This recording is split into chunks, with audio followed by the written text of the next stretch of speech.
excited to introduce you to Hayley. She recently wrote a book called ThinkBeings. ThinkBeings is the first book in a series that I've planned.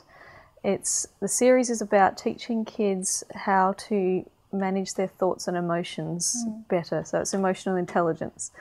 This first book, which is just called ThinkBeings, is more about positive mindset and encouraging kids to give things a go and to not let their self-limiting views and their fears overcome them.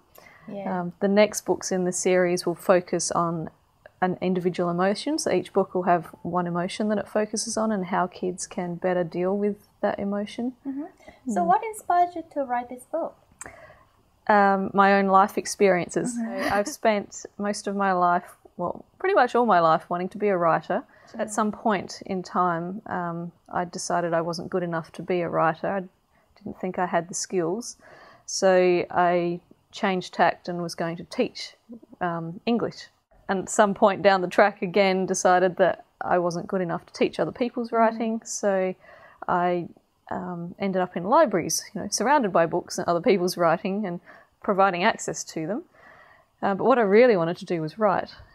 And it wasn't until my manager at work asked me to write a children's book for a school program they were running that I got the opportunity, or I was pushed into giving it a go again.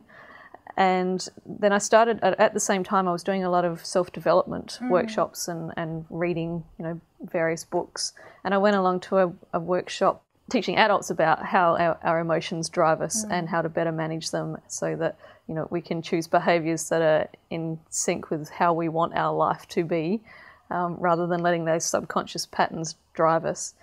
And I realised during that weekend that I had spent my whole life feeling like I wasn't good enough, even though I'd set about proving to myself that I was. And even when I had 2 books published and was getting good feedback, I was still telling myself I wasn't good enough. So at that weekend I decided to change it. I knew what I really wanted to do, and I was just going to go ahead and do it. And I actually drafted the draft of ThinkBeings that weekend. What type of commitment did you have to make in terms of time-wise? There is a time commitment. You do have to give up some other things. So my social life did suffer a bit for a little while, but not too much. I still managed to get out and about. But I think too, if you choose something that you have a real passion for, you just find the time, you make the time.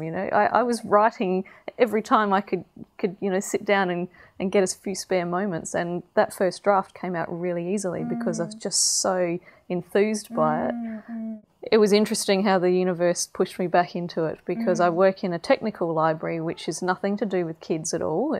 And my manager, just out of the blue one day, said to me, "I think we should have a kids book for our program.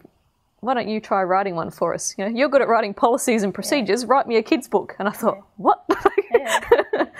But it sparked my interest again, so I gave it a go. Yeah, I think that's really a classic example, and I'm pretty sure you, as you're watching this, agree to that. Yeah. You've got this heart desire, but you're always kind of wandering around that core and do absolutely everything but that. But that, yeah. Kind of circling, just keeping an eye on it. You mentioned the universe. That's such a neat thing because it always pulls you back.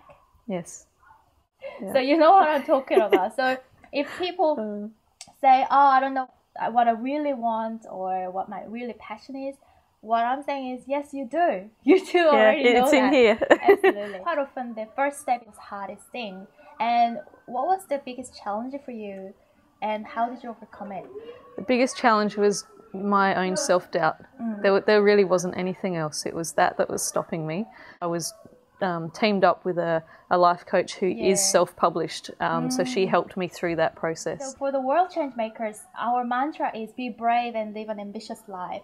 There are many women out there in the world who've got their heart desire but not yet haven't taken the first step. You know what you really want to do, and you do know what your life purpose is, but like me, you might be circling around it because you're a little bit too afraid to actually go there. But it's not that scary once you get there.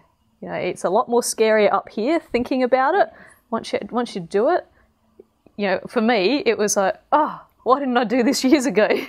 Yeah, that's right. Yeah. So just take that first step, and that doesn't have to be huge steps, just little baby steps, and keep going.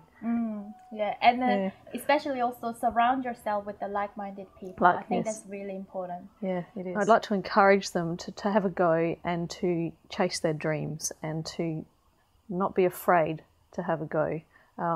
A lot of psychologists say that our personality and our behaviours are kind of embedded by the time we're 7 years old. So that's why I'd like to target younger children, you know, from the age of 4 or 5 upwards. Yeah. So that if we can start getting these ideas through to them at a very early age, hopefully they won't have to spend as many years as some of us have trying to get over their own self-doubt. That's right. Yeah. If people wants to buy your book, ThinkBeings, where would they go? To my website, which is haymeadowstories.com.au, and you can buy it via PayPal on the site.